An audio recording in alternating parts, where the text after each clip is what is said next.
Hey y'all, welcome back to my channel. My name is Bradley Clary, and on this channel we discuss core doctrines of Christianity and how we should live in light of the good news of the gospel.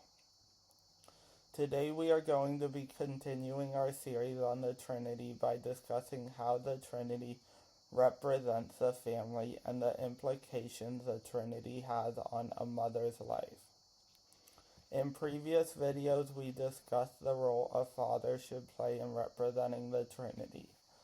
Today, we are going to be taking a look at the role a mother should play in representing the Trinity. Every New Testament passage offering instruction directly to wives includes one common element. In every instance, wives are commanded to submit to their husbands. Today, it is rare, even at Christian weddings, for the bride's vows to include a promise to submit to her husband. Our culture despises submission as much as it despises authority, but God calls us to a different mind and heart on this matter. And here, wives can benefit enormously from the doctrine of the Trinity in realizing that submission is itself reflective of the very submission eternally given by the Son to his Father and by the Spirit to the Father and the Son. In this sense, God calls wives to be what he is, just as he has also called husbands to be what he also is. In obeying the biblical command to submit to their husband, it is not enough simply to grit your teeth and submit, resenting this calling. Why is such begrudging submission insufficient? It is because such an attitude fails to understand the nature of submission as a reflection of the Son's submission to the Father, and the Spirit's submission to the Father and the Son. In the Trinity, just as the Father exercises his authority with impeccable wisdom and goodness, so the Son and Spirit give joyous and glad-hearted submission to the Father, always longing to do just what is asked or commanded of them. In addition, just as a husband's thoughtful and loving headship should reflect Christ's relationship to the church, so the wife's glad-hearted and consistent submission should reflect the church's privilege of absolute submission before the lordship of the Messiah.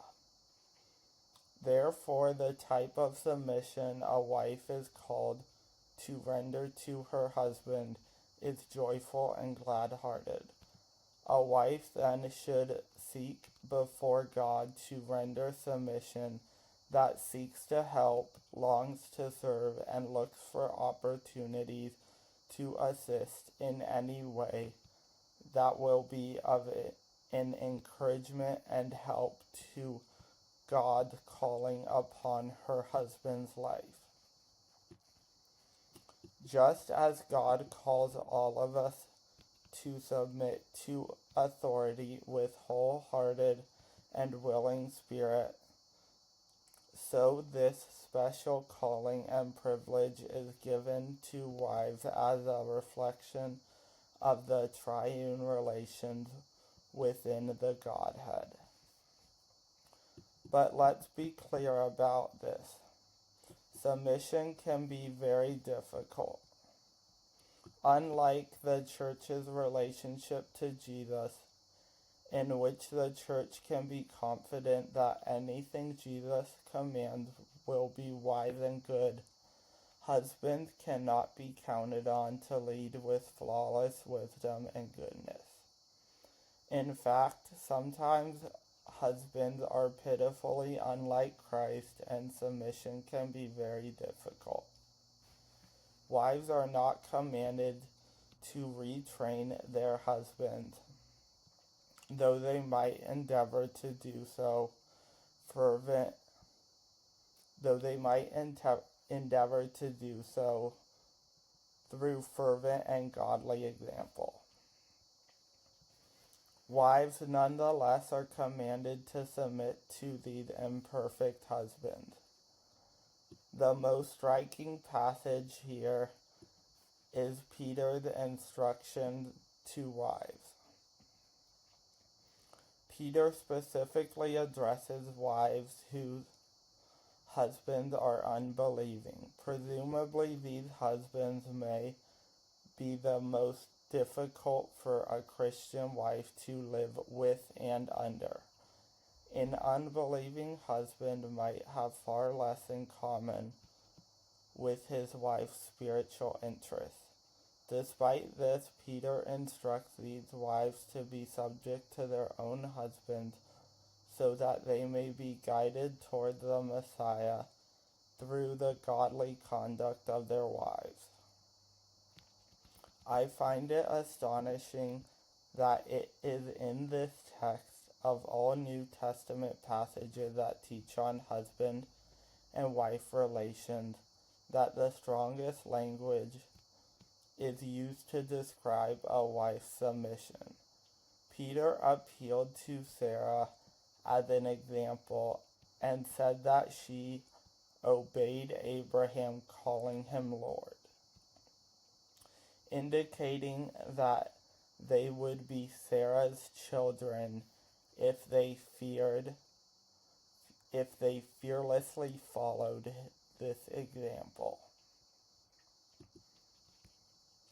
Make your relationship to your husband an issue of spiritual accountability before the Lord, and live before your husband in a way that honors Christ. God will honor you as you seek to honor him and his word. He will bless you enormously as you seek to obey him by being faithful to fulfilling what he has called you to do. Thank you all for watching another video, and as always, keep on living in light of the good news of the gospel. If y'all like that video and would like to help me reach more people with the gospel, click that sub button and join the team. And also please consider becoming a patron on my Patreon account.